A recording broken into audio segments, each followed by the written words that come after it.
Good morning to all of you. My name is SP Sharma. आज हम बात करते हैं संधि की। संधि क्या है तथा इसके कितने प्रकार होते हैं, आइए हम सभी इसको एक ट्रिक के माध्यम से जानते हैं ताकि हमको फिर कभी समझने में कोई दिक्कत ना हो। संधि वर्णों के मेल से उत्पन्न हुए विकार को संधि कहते हैं। यदि हम बात करें संधि के प्रकार की, संधि 3 प्रकार की होती हैं: स्वर संधि, व्यंजन संधि तथा विसर्ग संधि। स्वर संधि, स्वर संधि अर्थात स्वरों के पास पास आने से जो विकार उत्पन्न होते हैं उसे स्वर संधि कहते हैं।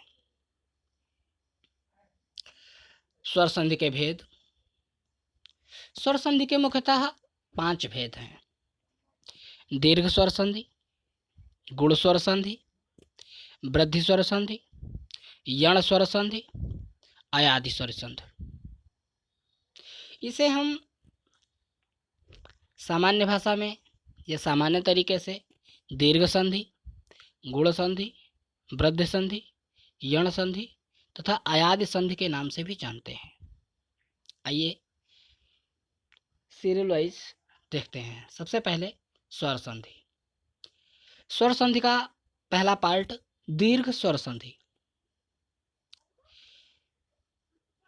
सबसे बड़ी बात इसमें है, संधि के दौरान इसमें बड़ी मात्रा आती है।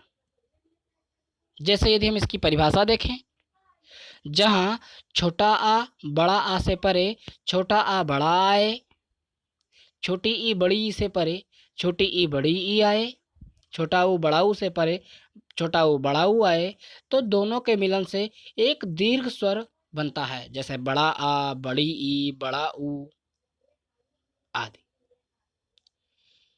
यदि इसका एग्जाम्पल देखें, जैसे चरण प्लस अमृत, चरणामृत, चरण के अंत में छोटा आ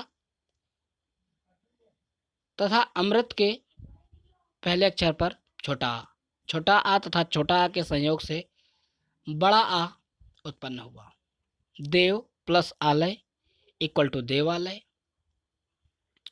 ऐसे यदि हम बात करें गुण स्वर संधि की या गुण संधि की, तो इसमें ए की मात्रा आती है। जैसे जहां आ तथा बड़ा आ से परे ई आए तो ए या ओ हो जाता है। जैसे रमा प्लस ईस इक्वल टू रमेश, नर प्लस ईस इक्वल टू नरेश। वृद्धि स्वर संधि, वृद्धि स्वर संधि के अंतर्गत 2 मात्राएं आती हैं। यदि हम किसी भी शब्द को देखेंगे तो उनमें मुख्यतः ऊपर 2 मात्राएं लगी रहती हैं। इसकी परिभाषा देखें, छोटा आ बड़ा आ से परे ए आए आए तो ए और ओ दोनों के स्थान पर औ हो जाता है। जैसे 1 प्लस 1 इक्वल टू एक एक, महा धन औषधि इक्वल टू महाऔषधि आदि। यण स्वर संधि की यदि हम बात करें तो या व र के पहले आधा अक्षर आता है तो वहाँ यण संधि होती है। जैसे सु प्लस आगत इक्वल टू स्वागत, इति प्लस आदि इक्वल टू इत्यादि।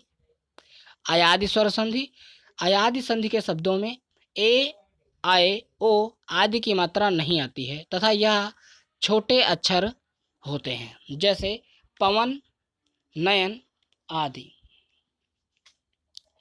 व्यंजन संधि, व्यंजन संधि, व्यंजन संधि 2 व्यंजनों के मेल को अथवा व्यंजन और स्वर के मेल को व्यंजन संधि कहते हैं। इसमें संधि विच्छेद करने पर प्रथम शब्द में एक व्यंजन जरूर आता है। जैसे दिक् प्लस अंतर, इक्वल टू दिगांतर, जगत प्लस ईश इक्वल टू जगदीश आदि। विसर्ग संधि, विसर्ग के बाद स्वर या व्यंजन आने पर जो संधि उत्पन्न होती है उसे विसर्ग संधि कहते हैं। जैसे निह प्लस चय इक्वल टू निश्चय, अधा प्लस गति इक्वल टू अधोगति। थैंक यू मित्रों, ऐसे ही वीडियो देखने के लिए सब्सक्राइब करें मेरे चैनल को। Thanks a lot.